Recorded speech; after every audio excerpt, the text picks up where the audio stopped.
Je vais vous expliquer dans cette vidéo en quoi consiste un bactériophage, ainsi que leurs atouts, et enfin les inconvénients. Tout d'abord, qu'est-ce qu'un bactériophage? Aussi appelé virus bactérien, il s'agit d'un virus qui va infecter une ou plusieurs types de bactéries spécifiques. Un bactériophage contient de l'acide nucléique, contenu dans sa tête à forme géométrique.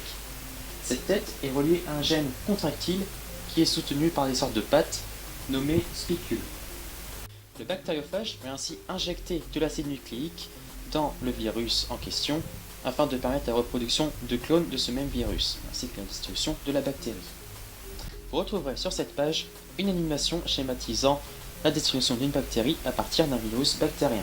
Désormais, voyons les nombreux avantages que possède un bactériophage.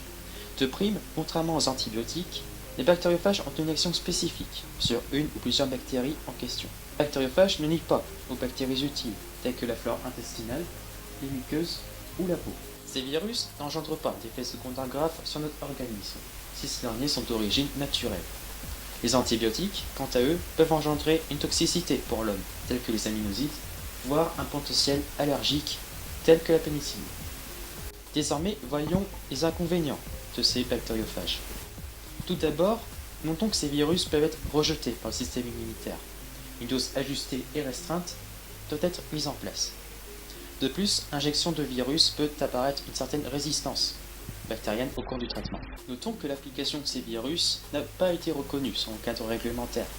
On ne retrouve pas des textes officiels sur la santé publique, que ce soit sur notre territoire ou à l'échelle européenne. L'absence de standardisation ne met pas en avant les assurances santé ou professionnelles pour les chercheurs.